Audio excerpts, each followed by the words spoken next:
Hi, this is me, Paulie Skerrett. You may have seen me and you've come to the channel. Thank you very much. For those who are subscribing, some people want to get more out of their AQA or their OCR for computer science, and this is the way to get you through it quicker. So what I'm going to do is I'm going to actually go back and actually break some stuff down. I'm just going to break it down so you can see where we can get a lot of this information from. So um, here I am, and I've got this word up. Let me just take that down and just take you back a few steps. Now I've got a few tabs up, and that's okay. Let me start with a fresh tab over here, and I'm going to type in AQA. All right, so we have now the AQA website. At the top, it comes right at the beginning. We'll select the aqa.org.uk. As you can see, it came up with the subjects and certain things that's available. And in 2021, exam changes, so we got that information. If we click on subjects, we can go straight to the subject that we need. Now, for some people, you want to be taught from home. If you want to be taught from home, there's so many different things that you could actually choose from the AQA website. If I scroll up, as you can see, you've got Chinese, you've got citizenship studies, and then you've got music on your right, you've got Punjabi, you've got physics, you've got physical education, Polish, etc. I am now just going to be dealing with computer science. Okay, so let me just select computer science, and here we go. All right, so computer science and IT. This is from the AQA website. Now, a lot of people are sending their children to school, and maybe you just send them to school in year 7 for when they start, but you know, the school is just going to give them stuff that they've already done before for the next 3 years, and your children will become extremely bored. I mean, extremely bored. They will go home with behavioral issues. They get detentions. They're coming home an hour late, you know, because of the fact that they got a detention because they were bored at school. All children are doing is talking because they're just bored and fed up. Okay, that's exactly what's happening. When your child goes to school in year 7, they could actually start their GCSE straight away. You don't have to be waiting. We're going to come up with, oh, but we're preparing them. No, we prepared them in primary school. Now, this is secondary school. Secondary school, we should be giving them what they need to get through. Some parents, if you have taken that initiative and started already, that's why you see in America, you got those children who do their PhD quite early in life. You can make that same thing happen. Now, so as you see, I'm going to scroll there. It will say GCSE. It's got A levels, so you've got information for A levels and GCSE. Okay, if you select the GCSE paper, look, next exam 15th of November 21. Okay, so if you're doing that paper, you go that way. Then you've got the other one, the GCSE Computer Science 85-25. So you basically choose which one that you want your child to be doing. Here's the thing, nothing about it is actually really different. Computer science will always be computer science. If you're going to learn algorithm, it will be algorithm. If you're going to learn Python, it will just be Python. It's just going to be the same things that you're going to be learning. So you can learn whichever ones and just double check it and just, you know, see if anything's been updated, which will probably not. That's with all your exam papers. It doesn't really matter. You can always double check to see if something's been updated. We always have to update something, but the name of the road will always be that same name of the road unless there was a bomb and it was blown up and then they've renamed it something else. So just go with it. Okay, we're going to go to GCSE Computer Science. Okay, in here this says all the information that was here has been taught from September 2016. Okay, so this will get you up to this next exam. Then you have the specification, you've got the planning resources. Okay, I'm going to press stop on this, and so that's fine. You got planning resources, etc. Okay, if I just put my phone to mute. Right, so you got planning resources, etc. And then what we do, you got teaching resources and assessment resources and key dates. Now, click on teaching resources. And on your teaching resources, you will get to see there's information for what the teachers would use, the guides, and for all the things that we have to do. So teaching guide for trace table, teaching guide for programming concept, teaching, all these little things that us as teachers, we need to help teach you. So why can't you teach yourself? There's nothing wrong with teaching yourself. So let's just go with it. All right. Then on the next page, you go data types and Boolean operations and so on. These are all the things that we're going to be using throughout the whole of this course. If I go back to page 1, you'll think, right, how do we actually do this? Then we have the scheme of work. All schools should have scheme of work. That's what I said. So from year 7, you could have this scheme of work for your computer science just placed on your wall. You can take the time to do it yourself. You don't actually need your teachers to actually tell you when it needs to be done. You could do it at your time, at your given time. All right, so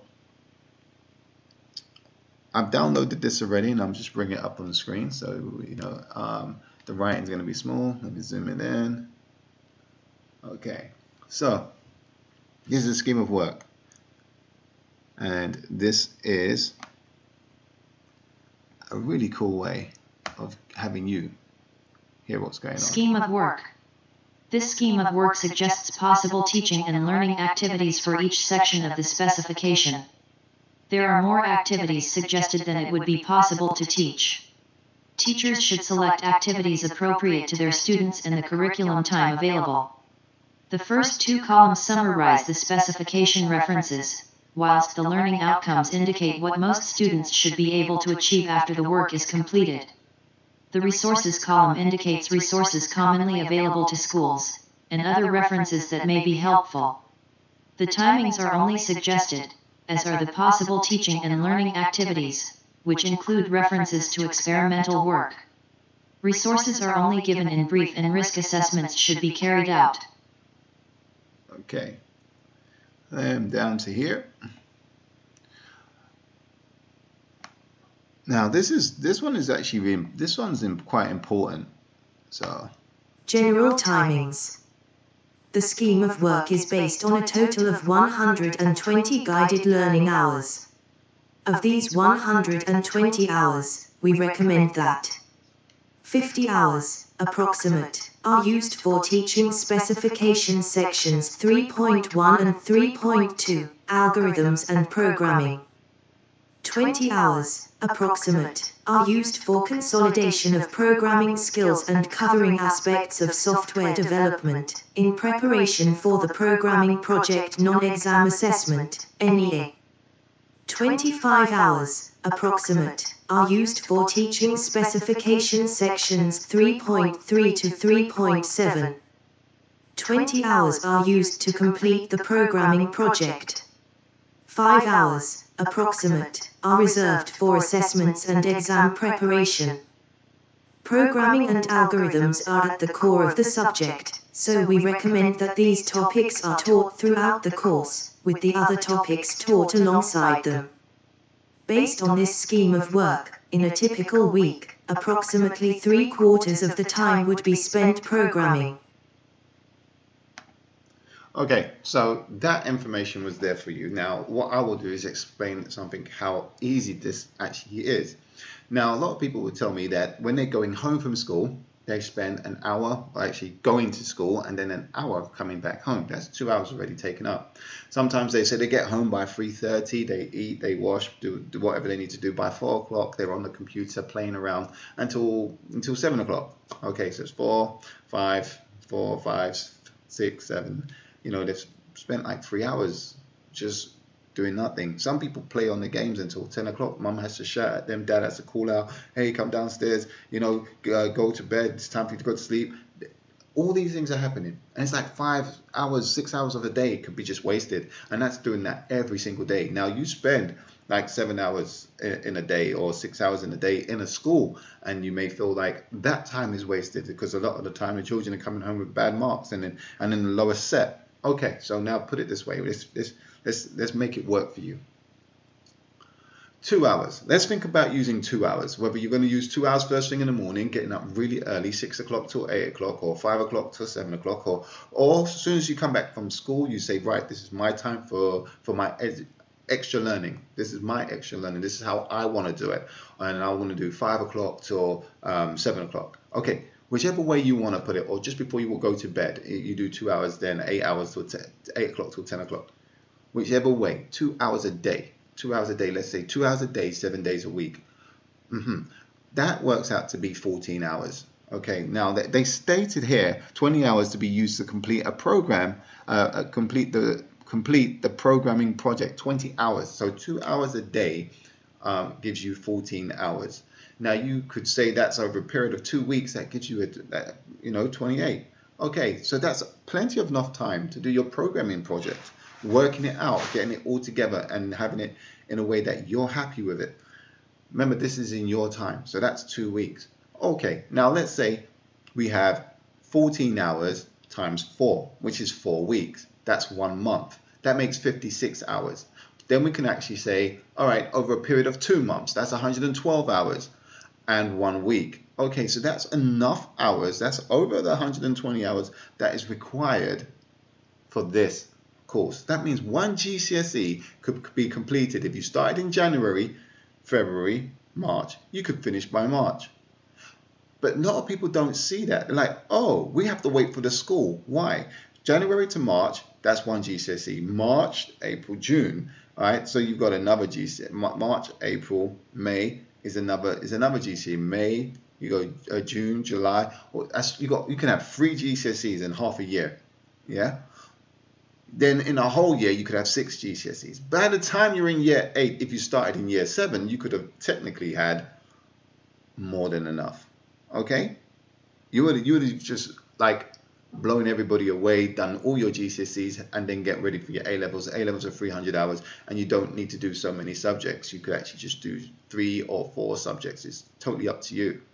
But you make it your time. You have to invest in time into doing this yourself. Don't wait for your teachers to show you. The teachers are being paid to do it a certain way, and they have to do it the certain way which the government gives it to them. Okay, and then if they don't do it that way, then what happens? They get the sacked. That means they don't have money for their mortgage and all their bills. I'm telling you, don't wait for them. Do it in your own way. Now, two hours a day doing computer science for 2 months means that you could sit at a private exam center, your GCSE, and get this out the way. Now, I'm hoping to do live lessons. I'm still playing around with the computer. Yes, I teach computing, but yes, I'm still learning because I'm still doing other things, which is taking up a lot of my time, and I'm just bringing myself in. But hey, I'm saying to you, I'm willing to do this with you, and you've got to put in the effort. Okay, so let me go back now. I'm going to bring myself back in and take the screen up. And then it starts breaking it down. This scheme of work starts breaking down what the 50 hours is and what you would do with that time. Now you can press pause, you can have a read for it yourself. But now I'm going into what us teachers look at our timetable, how we break down the timetable. We say 3 hours. You know, we'll spend 3 hours in this section doing 3.111, 3.21, 3.22, 3.23, and 3.27. This is doing understanding the use of string, integer, and real data types appropriately. Okay, tongue-tied. Hey, understand how variables, declaration, and assignments can be used in programs. So, and there's much more. Okay, but this is what we have to do in 3 hours. This is our time. This is the time that's given to us to teach you in the class. Now, in the class, that would be 3 classes over a period of 3 classes doing this part here. When I do the video for this, when I've done one video, it took me 17 minutes.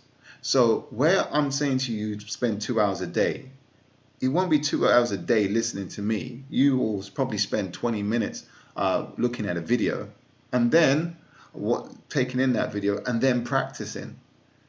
That's your time to practice. in a class, you spend 1 hour, you know, listening to the teacher, trying to work it all out with all the behavioral issues with other students, and before you know it, you really haven't got anything done. You can spend this time doing it yourself. Okay, now in the next part, see, look, there's so much here that's supposed to be in 3 hours. There's another 3 hours doing this section. Okay, so you can press pause and have a look, or you can go to the AQA website where I showed you on that first screen, you know, that first page where it said scheme of work. You can actually download it. Actually, I'm going to put this download in my description. So this scheme of work, when you look down, you will see it in the description. You can download it and start using it. You can use it for yourself if you don't want to go to that website. But you know what? I'd like you to go to the website, know how to use that website to bring that information in.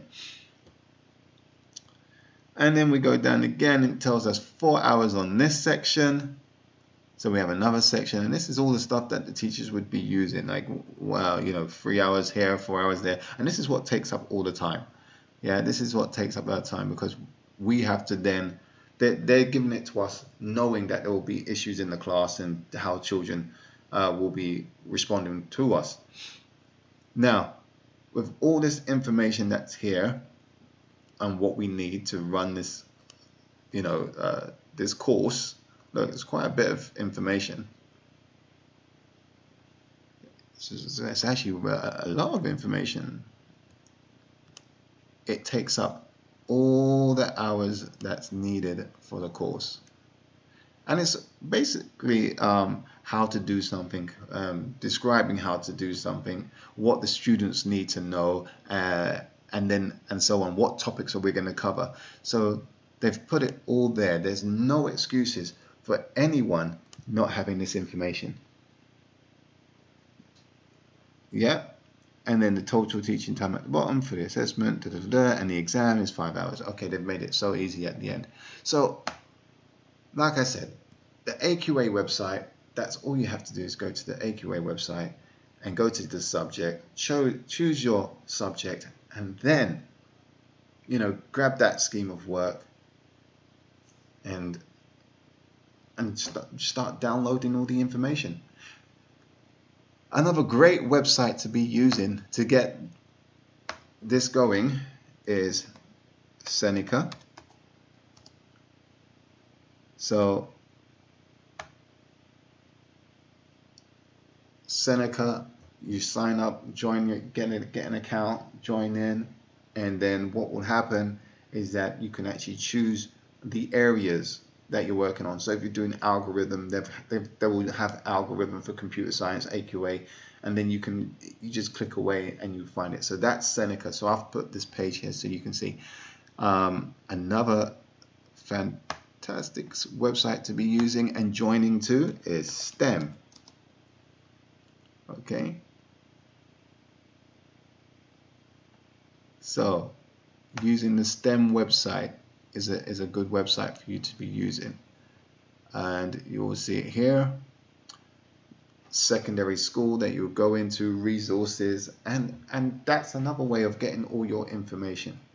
So I hope this has been great help. The next video that's going to be up will be part of the course, and I hope that you all do well and start to make a difference in what you're doing with your education.